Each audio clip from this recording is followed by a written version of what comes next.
반갑습니다. 부동산 경매 초보가 보스되기 73번째 방송에 문을 엽니다. 이 선생님 나와주셨네요. 안녕하세요, 이태섭입니다. 네, 반갑습니다. 오늘은 6월 8일입니다. 사전투표 오늘 내일인데 했습니까? 저는 투표를 할까 말까 고민 중입니다. 투표를 안 할 수도 있다 이 말이네. 그렇지, 뭐 내가 한 숟가락 얻는다고 해서 뭐 세상이 달라지나. 야, 민주 시민으로서의 기본권을 갖다가 포기하겠다 이 말이네. 나는 오늘 하고 왔는데. 나는 민주 시민 아닙니다.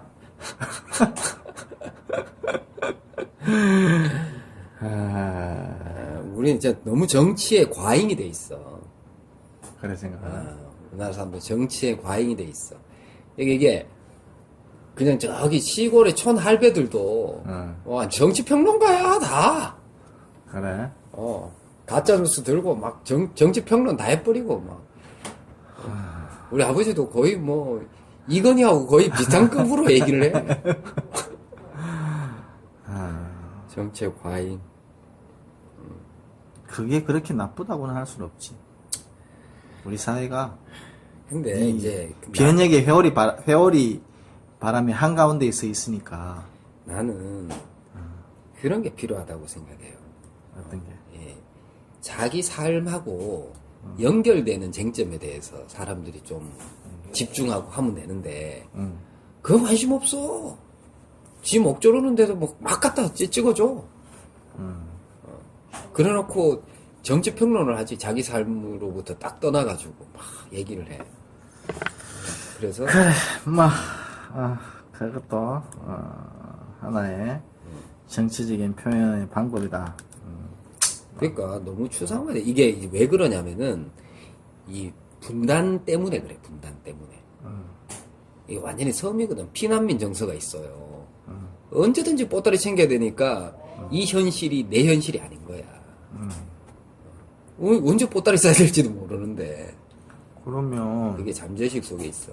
분단을 획책하는, 분단을 계속 유지하려는 세력들한테 표를 안 주고 그 반대편에 있는 사람들한테 표를 주면 될 거 아니야. 사람들이 그걸 인식을 못해. 그게 이 어른들이 너 말이야. 나? 그래, 네가 표를 안 준다고 하니까 수표를 할까 말까 고민한다고 그러니까. 내가 한다고 해서 뭐 세상이 달라지겠어. 요런 씨. 좋아. 그래. 뭐 우리 볼테르가 그랬지. 볼테르가 프랑스의 사상가였나. 볼테르가 나는 네 의견에 동의하지 않지만 누군가 네가 말할 수 있는 권리를 짓밟는다면 나는 너의 편이 돼서 그 짓밟는 자와 싸울 것이다. 그래서 그래, 네 의견도 존중한다. 그래, 뭐 홍준표 발언도 존중해. 뭐 지 생각이니까. 사랑해 홍준표. 자, 그래도 우리는 경매 방송을 해야 된다. 오늘 질문이 몇 개 더 올라온 것 같네. 이 질문에 답변을 해주다 보니까 계속 질문들이 자꾸 올라오고 있어요. 그래서 우리가 하려고 하는 얘기를 자꾸 미뤄지는데, 뭐 일단 질문에 대한 처리부터 합시다. 예. 무슨 질문이 올라왔어요?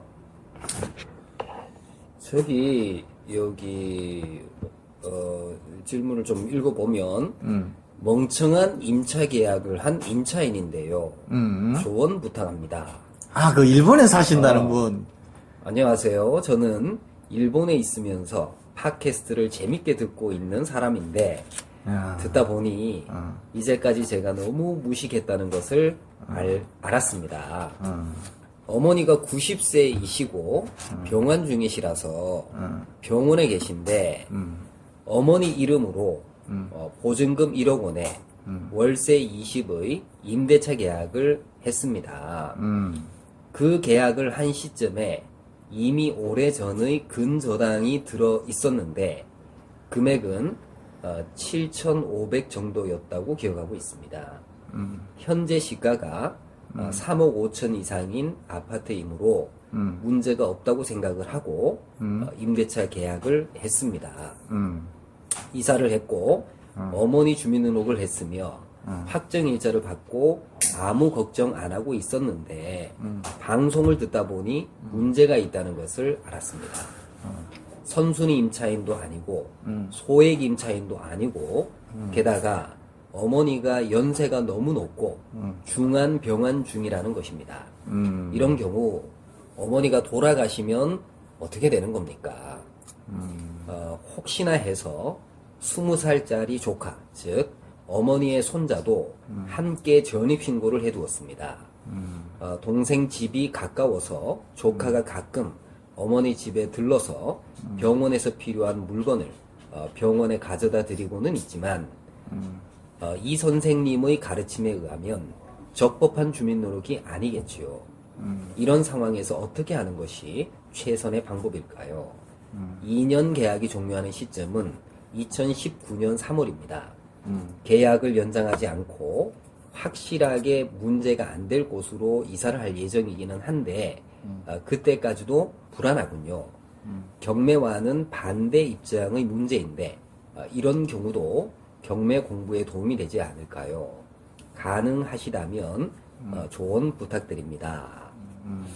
여기서 이제 이분이 궁금해하는 것은 뭐냐면은 어머니가 병원에 계시니까 그 임차인 명의자가 어머니인데 어머니가 병원에 계시니까 어머니의 주민등록이 주택임차권 대항력의 요건으로서 주민등록이 아니지 않을까 이런 이제 그 불안함 같은 게 있는 것 같아요.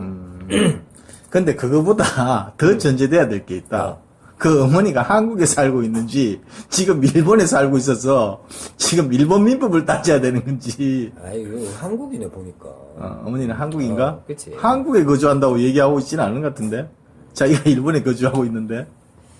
한국 일단 한국이겠지. 한국이겠지. 한국이라고 전제하고. 본인이 이제 자주 왔다 갔다 못 하는 거지 일본에 있으니까.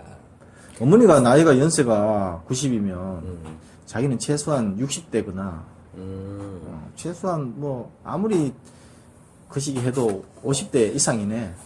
그렇게 봐야 되겠다, 그렇지? 근데 이제 제가 봤을 때는 크게 걱정을 안 하셔도 될 것 같아요. 우선은 그 주민등록법에 따라서 이 주민등록이 적법한 주민등록이어야지 대항력의 요건을 구비할 수 있다. 이렇게 이제 얘기를 해요. 불안하니까 조카 전입신고도 해놨다는 거 아니에요. 그러니까 이 주민등록이 임차권의 공시 기능을 할 수 있느냐라는 게 이제 관건이다 말이에요. 근데 가령 그 병원을 주민등록지로 전입신고하진 않잖아. 그렇지. 그치. 장기간 입원 중이라고 하더라도. 요양병원이라 하더라도. 그치. 그래서 어머니의 주민등록은 제가 봤을 땐 적법한 주민등록으로 대항력의 요건을 구비했다. 이렇게 봐야 될 거예요. 그래서 굳이 걱정하지 않으셔도 될 것 같고, 다만, 이게 지금 여기 지역이 어디 있는지를 알 수가 없어요. 그래서 보증금 1억 원이, 소액 임차인으로서 보호를 받을 수 있는 것이냐. 이거는 이제 지금 서울이 9천만 원인가? 9천인가 1억인가 나도 헷갈리네. 9천인가 1억인가. 근데 그게 시간이 2016년도 3월 달자니까 바뀐 법에 따르면 그게 1억인가 9천만인가 그런데 그 전으로 아니 그게 추정하면 아니라 내나 적용이 되기는 하는데 근저당권자에 대해서는 이제 소액 임차인으로서 보호를 주장할 수는 없겠지. 이전에 이미 근저당권이 이제 설정이 되어 있었으니까. 그래서 소액 임차인은 아닐 것으로 보인다. 소액 임차인은 근저당권자에 대한 관계에서는 소액 임차인으로서의 지위를 주장할 수는 없을 거예요. 그런다 하더라도 대항력과 우선 변제권을 구비하고 있으니까 이 지금 주택이 시가가 3억 5천 정도이고 선순위 저당권자가 7,500만 원 정도밖에 안 되니 보증금 전액은 안전하다 이렇게 말씀드립니다. 그래서 큰 문제가 없어. 문제가 또 생긴다 하더라도 자기가 7,500만 원 대입 변제할 수도 있잖아.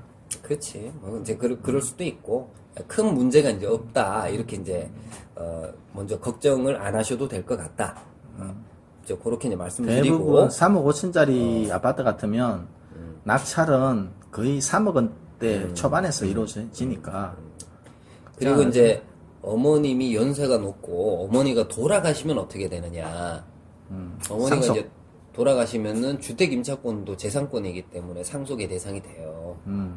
그래서 그 임대차 보증금 이런 것들이 이제 상속의 대상이 되는데 근데 상속의 특례가 주택임대차 보호법에 조금 있어요. 상속의 특례가 이제 어떤 게 있냐면은 상속인이 없을 때, 상속인이 없을 때는 가정 공동 생활을 같이 하는 사실상 배우자가 승계할 수 있도록 하고 있습니다. 근데 이제 그 케이스에는 해당하지 않아요, 여기는. 그 다음에 이제 상속인이 있다 하더라도, 임차인하고, 사망한 임차인하고 가정 공동 생활을 하고 있지 않을 때, 그때는, 이촌 이내의 친족과, 그 다음에, 이촌 이내의 친족과, 그 다음에 이제 사실혼 배우자가 공동으로 임차인의 지위를 승계를 하게 돼요. 근데 지금 조카가 전입신고를 했다는 거 아니겠습니까? 그죠? 그럼 외형상으로는 조카하고 할머니하고의 관계.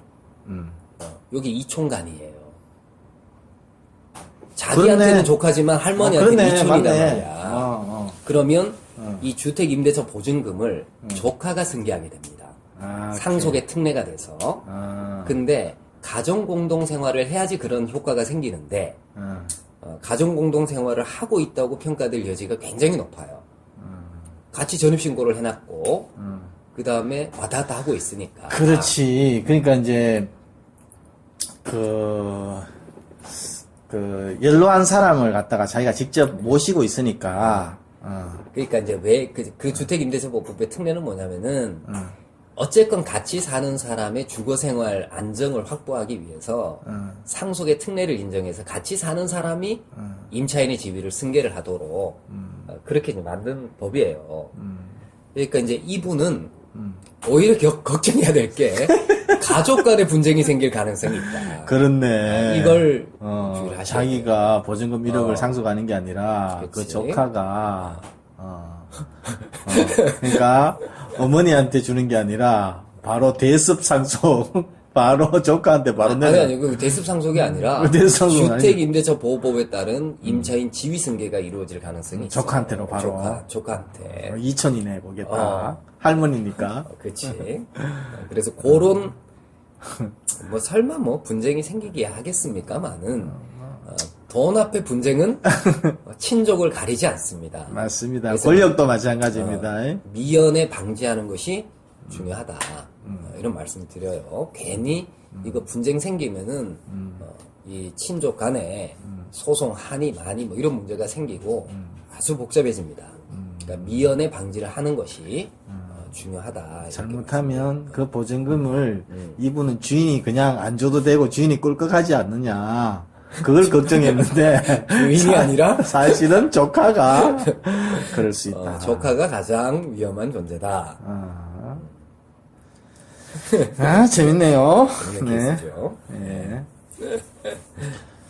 자, 다른 이게 질문. 이제 질문이 하나고. 근데 이게 친족 간에 이거 돈 가지고 분쟁 생기면은 진짜 괴로워요. 그러죠. 이게 관계가 다 끝장이 나면 인간관계가 다 파탄이 돼버려. 그러니까 그런 여지를 안 만들어 두는 게 제일 좋아요. 그런 여지를. 그래야지 친족 관계가 원만하게 유지가 될 수 있는 거지. 분쟁이 생겨날 수 있는 가능성을 곳곳에다 다 열어두고 분쟁이 생기고 난 근데 다음에 이렇게 한번 생각해보자. 할머니가 병원 왔다 갔다 하고 조카가 실제로 돌봐주고 있고 자기는 일본에 있다면 그 상속은 조카한테로 그냥 주는 게 맞지 않을까? 근데 다 그렇게 생각하지는 않지. 그런가? 그렇게 생각하지는 않지. 아니 자기 동생은 그러면 자식 아니야? 그렇잖아. 조카도 다 친족이고 가까이 있는 사람들이 돈 버는 건 맞지. 그리고 이 보증금 1억 원이라는 것이 내 생각에는 일본에 계시는 이분이 아마 만든 재산인 것 같은데. 그럴 수도 있겠네. 근데 이제 그 재산을 그냥 조카가 이제 할머니 돌봐줬다고 해서 다 준다. 이런 건 쉽게 이제 받아들이기 어렵지 않겠어요. 그게 적은 돈도 아닌데. 그래서 미연에 방지하시기를 바랍니다. 오케이. 다음 질문. 뭐가 올라와 있죠? 그다음에 이제 두 번째 질문. 경매 경험이 없어 제가 직접 경매에 참여하려고 하는데요. 어떤 서류들을 준비해 가면 되는가요? 그리고 사진에 주의사항이라는 부분에 개인 회생이라고 적혀 있는데 이건 파산 신청자라는 건가요? 제가 만약 낙찰받는다면 어떤 문제가 생기는 거죠? 라고 이제 질문했어요. 여기 이제 경매상 채무자가 개인 회생 중이다라는 것이 이제 그 기타 사항에 기재 뭡니까 주의 사항이 이제 기재가 되어져 있어요. 이건 아니지 아마. 이 건이에요. 아, 이 건이요? 이게 지금 이미 낙찰이 돼버려가지고 낙찰이 돼서 사건 번호를 좀 말씀을 드리면은 이게 좀 미리 이게 답변을 좀 했어야 되는데 오늘자로 낙찰이 됐나? 이게 질문이 올라온 게 2018년 6월 8일이에요. 6월 8일이면 오늘 아닌가? 6월 그죠? 8일 오늘이고 6월 7일 낙찰됐구만. 그래요. 어제 낙찰됐네. 이미 낙찰된 물건 쥐고 지금 질문하시는 건가? 낙찰 받은 사람인가? 질문하시는 분이? 글쎄 뭐 그건 중요하지 않고 일단은 뭐 답변은 해줘야죠. 자, 우선은 이제 먼저 첫 번째 경매에 참여하려면은 어떤 서류를 준비해 가면 되는 거예요? 요거부터 경매 참여하려고 한다. 어떤 서류 준비해 가? 신분증 있어야죠. 첫째 신분증, 예. 두 그리고 번째. 도장 가져가야 됩니다. 도장, 그 도장은 자기 도장 그 인감 도장일 필요는 없어요. 그냥 막 도장도 됩니다. 막도장. 그리고 입찰 잠깐, 지장은 안 돼? 안 돼. 지장은 안 되고 사인은 안 돼? 사인? 지장도 가능은 해. 지장 가능해. 지장 찍는 걸 본 적 있으니까. 근데 법원에 따라서 인정 안 할 수도 있지 않을까?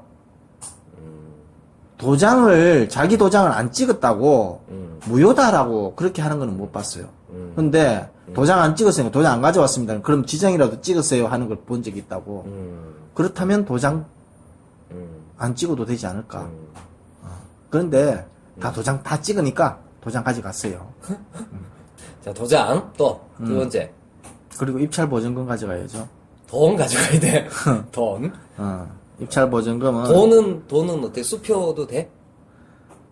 수표 한 장도 되죠. 수표 한 장도 되고 현금도 되고. 현금도 되고 상품권은 안 돼? 안 돼. 상품권 안 되고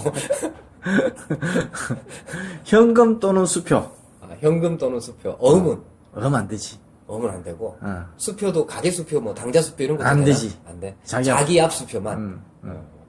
계좌이체는 안 되나? 안 돼. 신용카드 안 돼? 신용카드 안 돼. 현금 또는 수표로 가져가는데 대부분은 어떻게 하냐면 신한은행이에요. 대부분 한 90% 이상이 법원에 가면 신한은행이 있어요. 예, 거기서 수표 한 장으로 끊어요. 경매하는 사람들은 대부분 신한은행 통장을 가지고 있어. 그렇지 않은 법원도 가끔 있어요. 근데 이제 어쨌든 수표 한 장으로 끊는 게 제일 편하다. 근데 뭐 150만 원, 뭐 200만 원 그것도 금액이 있더라고요. 1000만 원 이상은 바로 한 장, 500만 원 정도는 바로 한 장으로 끊어 주는데 뭐 135만 원 뭐 이렇게는 잘 안 끊어 주더라고. 그럴 때는 100만 원짜리 수표 하나, 10만 원짜리 뭐 수표 3장, 뭐 그다음에 5만 원짜리 한 장 이렇게 넣든지 100만 원짜리 수표 한 장에다가 5만 원짜리 7개 이렇게 넣으면 되겠죠. 그 돈을 얼마나 가져가야 돼요?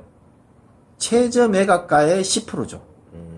최저 매각가의 10%. 재경매 같으면은 법원에 따라서는 다르지만 20% 30%니까 공지한 대로 가져가면 되죠. 경매 정보지에 나와 있는 대로. 경매 정보지는 믿을 수 없으니까 그러니까 구독시연이 내는데 경매 정보지 잡쳐가지고 다. 대부분 경매 정보에 물론 이제 구독션이나 여러 사이트에서 그 금액을 자기가 이제 확인해서 집어넣는데 최종 확인은 대부분 경매 정보에 들어가서 확인을 해야지. 대부분 경매 정보. 그게 확실하니까. 근데 왜 카드는 안 돼? 그건 난 모르지. 민사집행법을 개정을 하든지 법원 내규를 바꾸든지 그렇게 해야 될 것 같은데. 씨발놈들 카드 돼야지. 카드는 그러면 어? 취소하면 되잖아. 카드 전표를 끊어가 전표를 넣는다? 그치, 카드 이렇게 딱 꺼가지고 카드 전표 넣으면 되잖아. 그러면 1등은 거기에 만약에 50명이 응찰을 했어. 50명이 다 카드를 넣었어. 카드 전표를 넣었어. 1등은 그냥 그대로 처리하면 되는데. 그렇지. 99명은 전부 다 취소 줄줄 해야 돼. 줄 서가지고 쫙 다 취소하면 되지. 그 정도 편에는 100% 줘야지. 어디서 카드 안 되는데 어딨어. 그러게. 카드 안 되면 생 지랄을 하면서. 그러게. 국가에서는 카드 안 받는 업체에 대해서, 어떤 불이익 같은 걸 주면서. 말이야. 자기네들은 정작 카드 안 받고. 주고 세금도 카드로 해야지. 요새는 세금도 카드 내는 거 가능하더만. 그건 모르겠는데. 있어. 그래? 자, 그러면 이제 다시 정리합시다. 첫 번째는, 신분증 가져가야 된다. 신분증에 학생증 돼요? 여권, 여권, 또, 주민등록증, 주민등록증, 그 다음에 운전면허증. 운전면허증. 요 정도는 가능해. 그 정도 가능하고. 사원증, 뭐 이런 거 안 돼. 안 돼요. 사원증 안 돼. 국가가 인정한 신분증이라 해야 된다. 국가가 인정한 신분증. 자, 그 다음 이제 신분증. 그 다음 이제 두 번째는, 도장. 뭐, 막도장도 괜찮다. 근데 이제, 대리인이 갈 경우는 좀 달라지죠. 대리인이 갈 때는, 대리권을 증명하는 서면이 있어야 되겠네. 그렇지. 그 다음에 그 서면이 진정한 거다라는 것을 뒷받침하는 본인의 인감증명서가 필요하겠네. 그 본인은 지가 가는, 지 본인이 아니고. 그렇지. 본인이라는 것이 이제 법률 용어이기 때문에 사람들이 본인 그러면 자기인 줄 알아. 지는 대리인으로 가놓고는. 그러니까 본인의 인감증이라고 했을 때 지 인감증명이 아니고 그 경매를 하라라고 시킨 사람 그 사람이 본인이다. 그렇지. 지가 가면은 지는 대리인으로 가는 거다. 이제 본인의 인감증명하고 본인의 도장을 찍어야 되거든요. 그러니까 양식을 따로 법원에서 그 하는 서류를 양식을 따로 받아가지고 그 도장을 본인 안에 도장을 찍으면 문제가 없는데 양식 없이 갈 거 아니야. 대부분은. 그러면 법원의 양식이 있기 때문에 본인의 도장도 가져가야지. 여기서 말하는 본인은 지 본인이 아니고 지는 대리인이다. 경매시킨 사람의 도장을 인감도장. 그때는 꼭 인감도장이어야 되고 인감증명 한 통. 그리고 인감도장. 그리고 대리인 같으면 대리인의 신분증 가져가야 돼. 웬만하면 대리 하지 마세요. 골치 아프니까. 골치 아프니까. 그리고 또 뭐. 자, 그 다음에, 세 번째 이제, 자, 신분증, 도장, 그 다음에 세 번째 뭐? 돈. 이게 가장 중요하지. 돈인데, 수표나 현금, 계좌이체 안 되고, 카드 안 되고. 근데 그거 물어보는 사람이 있더라. 거기 가면, 입찰하는 사람들이, 이렇게 쭉 나와 있어서, 몇 명이 입찰하는지를 알고 있지 않느냐라고 물어보는 그런 사람들이 있더라고. 자, 입찰 법정에 풍경을 한번 묘사를 한번 해봐요. 일단 어느 법원이든지, 주로 법원하고 검찰청하고 같이 있잖아. 그러면 우리나라 법원하고 검찰청 구조는 또 비슷해. 왼쪽은 검찰청이야. 오른쪽은 법원이야. 그리고 우파네. 저 지금 검찰청은 좌파고 정문을 딱 들어가면 오른쪽이 법원이에요. 그리고 경매법정은 대부분 사람들이 많이 뻑닥뻑닥거리기 때문에 뒤편에 있는 경우가 많아. 또는 지금도 초원법원에 가면 이렇게 쭉 바로 질러가면 법원하고 검찰청 건물 사이에 경매법정이 있어요. 그 뒤편에. 그래서 법원 들어가면 한 10시 정도에 시작을 해요. 그리고 11시 정도에 마치는데, 물론 11시 반까지 하는 법원도 있지만, 들어가면 사람들이 많이 뻑닥거리도록 가면 돼. 그 날짜에 맞춰서. 막 뻑닥뻑닥거려. 그럼 거기 가면, 경매법정에 들어가면, 이제 이 기일 입찰표하고, 위임장하고 필요한 서류들을 나눠줘요. 봉투하고 큰 봉투, 작은 봉투 나눠줘요. 작은 봉투에는 돈 넣고 큰 봉투에는 입찰표를 넣는 입찰표. 거죠. 입찰표 자기가 써가지고 얼마 자기 주소하고 이름 쓰고 주민번호 쓰고 보증금액 쓰고 그리고 자기가 얼마를 써넣겠다. 물론 사건 번호도 있죠. 써넣고 이제 그걸 돈하고 입찰표하고 큰 봉투에 넣어가지고 제출합니다. 그리고 몇 명이 입찰하는지는 몰라요. 거기에 많은 사람들이 여러 가지 물건들이 있어요. 뭐 3, 40개, 많게는 한 100건 가까이 진행되는 경우도 있어요. 그러면 그 많은 사람들이 200명, 300명 이렇게 와 있는데 내가 입찰하려고 하는 그 물건에 입찰하는 건지 다른 물건에 입찰하러 왔는지 알 수도 없어요. 다 물어보면 안 돼? 그거는 경매 방해죄라 그래야 되나? 담합이지, 담합. 담합이니까, 그거는 불가능하지. 물어보는 사람은 본 적이 없다. 몇 번 물건에 응찰하러 왔어요? 이렇게 물어볼 수는 없다. 얼마 써넣어요? 이렇게 물어보면 뺨 맞는다. 그래서, 누가 누군지, 암까마귀, 어느 게 암까마귀인지, 어느 게 쑥까마귀인지 모르고 일단은 입찰 봉투에 넣어가지고, 마감 시간이 끝나면 그걸 각 사건별로 다 분류를 해가지고 법원마다 조금 다르지만 한 사건에 이 물건에는 몇 명이 응찰했다, 몇 명이 응찰했다 쭉 불러줘요. 그러고 난 다음에 그 해당 사건을 깨는 거죠. 깨서 기입했는 것이 오류가 없는지 살펴보고 돈은 제대로 들어왔는지 금액을 맞게 넣었는지 10원이라도 적게 넣으면은 무효 처리가 됩니다. 사건 번호도 안 써도 무효 처리가 되고요. 그래서 이제 최고가가 이제 낙찰이 되는 거죠. 근데 이제 주의할 것은 최고가 매수인을 거기서 이제 불러주는데 그게 매각 허가 결정이 확정이 되는 것은 아니다. 최고가 매수인의 자격만 가지는 것이죠. 그렇죠. 그래서 이제 매각 허가 결정은 그로부터 한 일주일 정도 후에 일주일 뒤에 이제 경매법원이 결정을 합니다.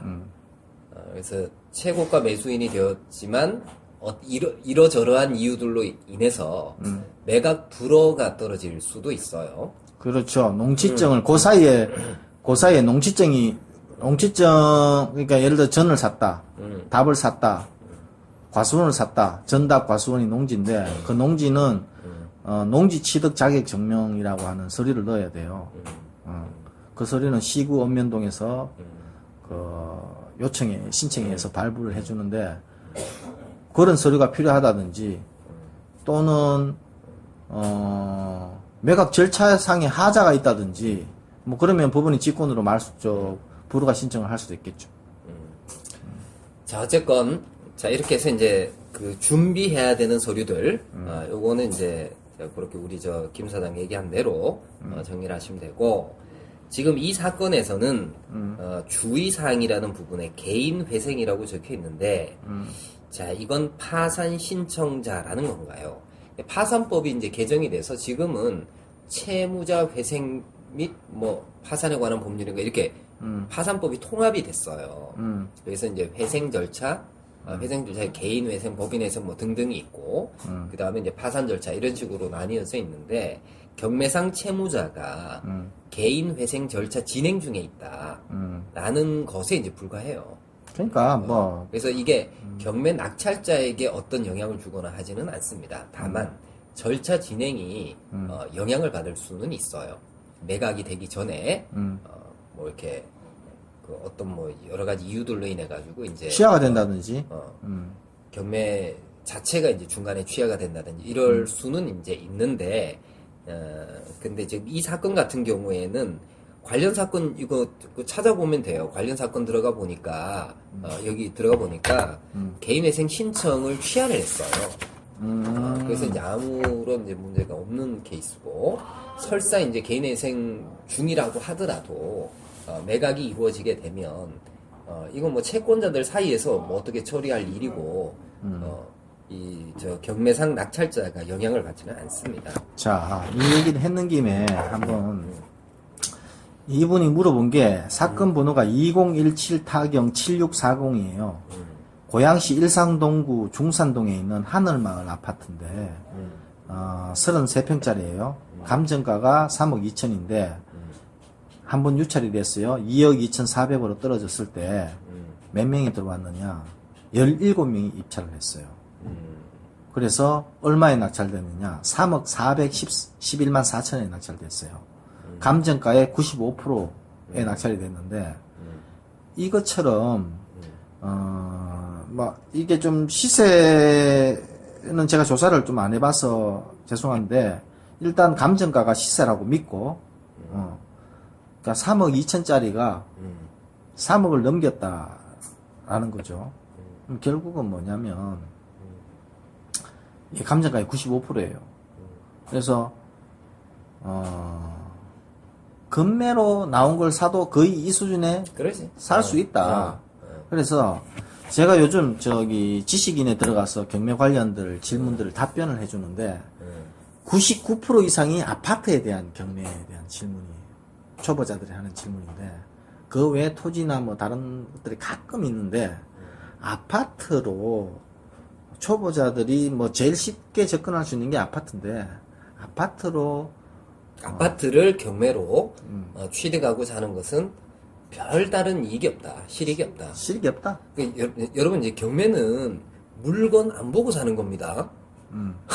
물건 안 보고 사고 낙찰받고 저기 저 명도를 천신만큼 그때 받았는데 뭐 구들장 부서져 있고 막 이럴 수도 있어요. 그러죠. 그래서 웬만하면은 급매물로 사는 것이 훨씬 더 리스크를 줄일 수가 있습니다. 물론 이제 경매로 사게 되면 대출이 조금 더 일반 매매로 사는 것보다 조금 더 나을 수는 있어요.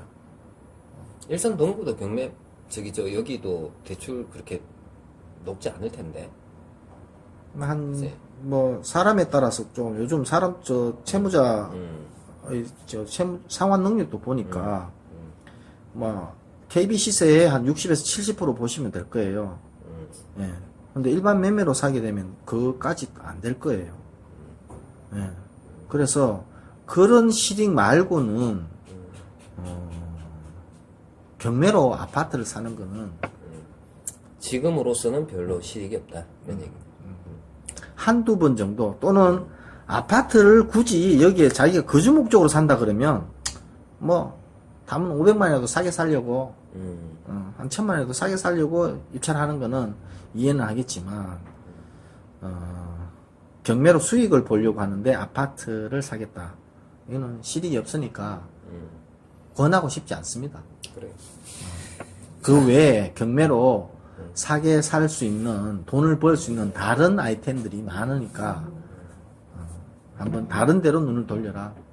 그렇게 권하고 싶네요. 자, 밖에는 선거철이라서 그런지 각종 방송들 내 찍어달라. 저 새끼 나쁜 놈. 그런 마이크 소리가 지금 울리고 있는데요. 자, 다른 거 있습니까? 네, 이 건에 대해서 더 얘기할 거 있나요? 뭐 없어요. 그렇습니다. 뭐 이 아파트는 일단 그 이미 낙찰이 됐는데. 낙찰도 됐고 이거 뭐 다른 하자는 없었어요. 권리상의 다른 하자는 없었고 매매 목적물 부동산 자체에 하자가 있었는지 없었는지는 모르겠지만 어쨌든 95%에 감정가의 95%에 낙찰됐고 17명이 낙찰됐다. 그리고 지식인에 보면 그 한 번 유찰되고 난 다음에 이거 최저가로 살 수 있을까요? 라고 물어보는데 그렇게 물어보는 사람이 많아요. 최저가로 살 수 있다는 얘기는 자기가 혼자만 아무도 응찰하지 않고 자기 혼자만 입찰해야 그게 가능하단 말이죠. 그럴 가능성은 없다고 보면 됩니다. 이것도 17명이 입찰을 했으니까. 자, 그 다음에 여기 이제 공매 공동 입찰 및 소송 시라는 질문이 하나 올라와 있어요. 자, 안녕하세요. 저는 대구에 사는 직장인이고 공매 소액 투자에 관심이 있는 1인입니다. 궁금한 게 있어서 질문을 올립니다. 만약에 공매 공동 입찰 후에 낙찰 및 물건에 대해 잘 협의가 되지 않아 소송으로 갈 경우 법원에서 출석 통보가 왔는데 공동 입찰자 중 한 명이 일신상의 사유로 출석이 불가하고 한 명만 출석이 가능할 때 절차나 서류 등에 대해서 궁금합니다. 고수님들의 고견에 미리 감사드립니다. 근데 답변이 안 올라왔어. 공매로 공동 입찰을 한다. 뭐 직장인이니까 경매법정에는 못 가고 아마 여러 명이서 같이 어울려서 이제 물건을 사고 그러는 것 같아. 또는 그 이제 어울려서 사는 게 이 관계가 굉장히 느슨한 관계. 그러니까 뭐 온라인에서 알았다든지 우리 같이 합시다 그래가지고 뭐 이렇게 모였다든지 그래서 지금 입찰을 하는 것 같은데 그래서 이제 서로 간에 분쟁이 생기는 것 같기도 하고. 아, 내가 봤을 땐 그 분쟁이 아니고 명도 과정에서 분쟁이 생긴 것 같아. 체납자하고 그 다음에 낙찰자 사이에 분쟁이 생긴 거지. 그래서 명도 소송을 제기를 한단 말이야. 안 비워주니까. 근데 소송을 제기를 했는데 그럼 이제 공동 입찰자가 이제 원고가 되잖아. 그리고 이제 피고는 그 체납자가 이제 피고가 된단 말이에요. 그 경매 목적물의 이제 종전 소유자, 그 점유자가 이제 피고가 되니까 이렇게 이제 소송을 제기를 했는데 이 공동 입찰자 이제 원고로 되어야 되는 사람이 한 명이 이제 출석하기가 어렵다. 자, 위임장 받으면 되지 않을까? 이랬을 때 이제 어떻게 하느냐라는 건데 우선은 이렇게 이제 생각을 하시면 돼요. 그 공동 입찰을 해가지고 낙찰을 받았는데 사람 이제 명도 과정에서 이제 저항을 하니까 소송으로 간다면 협의가 잘 안 돼가지고 소송으로 갈 때 굳이 원고를 2명 이렇게 할 필요가 없어요. 공유자 중 1인은 공유물의 보존 행위로서 이 공유물 전부에 관한 인도를 얼마든지 청구할 수가 있기 때문에 굳이 원고를 여러 명 하면 송달료만 비싸지지 않습니까? 그러네. 그러니까 이제 그냥 공유자 중 1인이 소송을 제기를 그러니까 하면 소수 지분권자라도 가능하다. 그렇죠. 소수 지분권자라도 상관이 없어요. 그러니까 네 명이 각 25%씩 금액을 집어넣어 가지고 아파트를 하나 낙찰받았다. 그럼 4명이 다 원고가 돼 가지고 그렇지. 소송할 필요가 없이 그렇지. 그 중에 한 명이 명도 소송하면 되는 거고. 그다음에 이제 이 케이스처럼 이제 여러 명이 원고가 돼서 이제 소송을 했다라고 하면 아마 이제 이게 대리인을 선임을 해야 될 거예요. 대리인을 선임한다든지 아니면 선정 당사자라는 제도가 있어요. 그 선정 당사자를 한 명 세워가지고 그래서 이제 그 사람으로 하여금 소송을 수행하도록 하는 이런 방법도 이제 있으니까. 제가 이제 좀 그럼 4명이 다 나가야 되나? 4명 같으면? 아니, 4명이 다 나갈 필요가 없다는 거지. 선정 당사자를 한 명 세워서. 그러니까 그 사람으로 선정 당사자가 한 명, 4명 중에서 한 명을 그렇지. 세운다? 한 명을 당사자로 해서 그렇게 이제 하면은 된다 이거지. 그래서 이제 그런 방법도 있고, 아니면은 대리를 한 명 세우는 방법도 있고. 그래서 이건 이제 본인 소송, 대리인 세우게 되면은 이게 이제 소송물 가액이 얼마냐에 따라서, 그 이해관계자들이 이제 대리인이 되는 경우도 있을 수가 있는데 대부분은 아마 그 변호사를 소송 대리인으로 선임을 해야 될 거예요. 변호사 비용이 들잖아. 그치? 그래서 그런 방법은 조금 이제 변호사 비용을 들이는 것이니까. 변호사 비용 안 들이고 하는 방법을 가르쳐 달라잖아. 돈 안 들이고. 혼자 해, 그러면. 혼자 소송을 제기하면 되지. 왜 여러 명이 다 끌고 들어가가지고, 그러니까, 선정 당사자라는 제도가 있다. 그렇지. 공유자 중에 한 명을 당사자로. 내세워라. 내세워라. 어쨌든 원고가 4명이었으면 그렇게 하는 방법도 있다. 그래서 이제 그런 방법이 있으니까 활용을 하시면 되고, 가급적이면 공유자 중 1인의 소송을 제기하는 게 가장 간편합니다. 오케이. 그렇게 하시면은 됩니다. 아주 명쾌한 설명이었습니다. 이거는 민법의 영역이 아니라 민사소송법의 영역이었습니다. 우리 이태섭 강사님이 아니면 절대로 할 수 없는 답변이었습니다. 아니, 이게 지금 질문이 명확하지 않아서 공유자들 상호 간의 다툼인지 아니면 이제 경매상 채무자하고의 다툼인지가 명확하지 않아요. 협의가 잘 안 됐는데 누구랑 협의가 잘 안 됐는지를 얘기를 안 해가지고 잘 모르겠으나 추측컨대는 경매상 채무자하고 협의가 잘 안 된 것으로 그렇게 이제 전제하고 제가 답변을 드린 거예요. 그러면 공유자하고 협의가 안 됐으면 공유자는 강제 집행하는 걸 반대하고 있다. 그럼 어떻게 될까? 아니 집행하는 것을 공유자가 왜 반대를 하지? 뭐 그렇다고 가정하고 해봐. 일어날 상황이 아니잖아.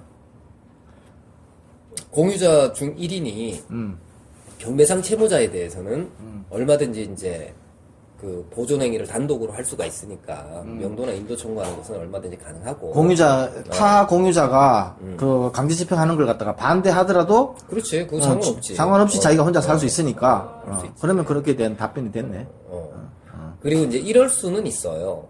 공유자 간에 지분에 관해서 다툼이 생겨가지고 지분에 관해서 다툼이 생겨서 야 네가 낸 돈은 3분의 1밖에 안 되는데 왜 지분권이 네가 2분의 1이냐 이러면서 이제 다툼이 생겼다. 그래서 공유자 간에 분쟁이 생겼다면 이때는 출석 안 하면 패소지. 그렇게 되겠네. 그래서 이제 그거는 뭐 아닌 것으로 보이고. 두 번 불출석하면 패소가 되는 거죠, 대부분. 그러니까 원래는 그 법정에서 주장한 것에 대한 응답이 있어야 돼요. 원고의 주장이 있고 그 다음에 피고가 거기에 대한 답변을 해야 되잖아. 근데 만약에 이제 피고가 불출석하면은 원고 주장을 받아들인 것으로 간주를 합니다. 이렇게 자백을 의지한다는 거예요. 그러니까 원고 승소가 돼버리지.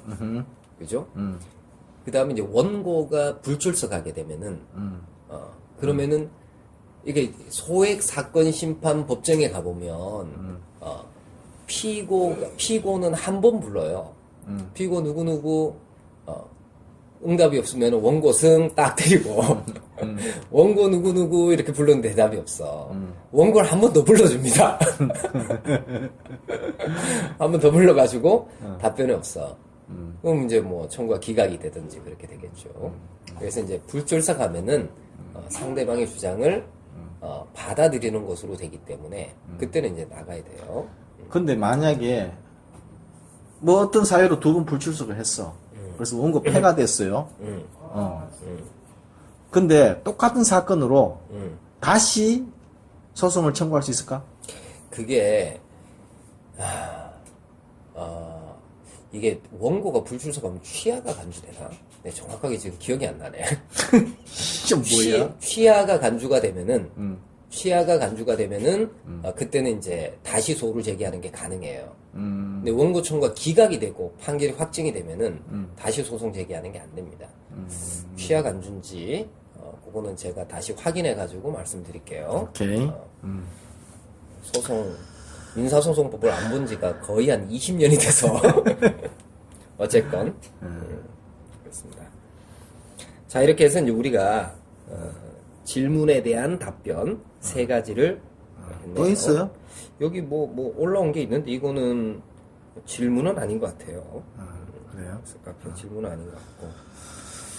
자, 우리 네이버 카페 6회 명쾌 경매가 200명의 회원을 넘어섰습니다.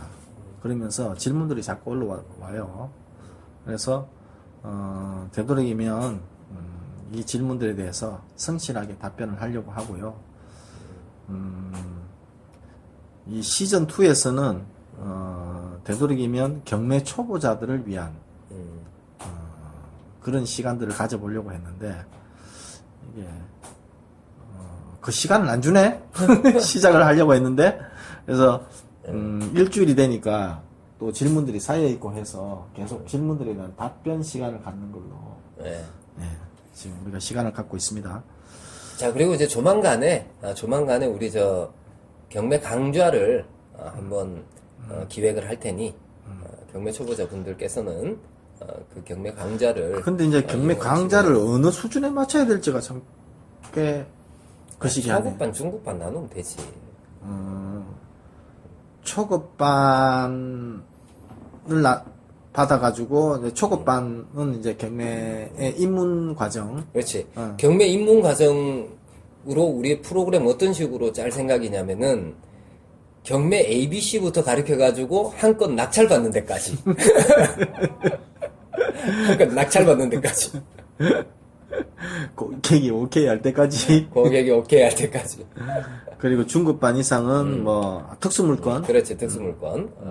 그런 식으로. 그래요, 한번, 그런, 프로그램을 한번 만들어 봅시다. 네.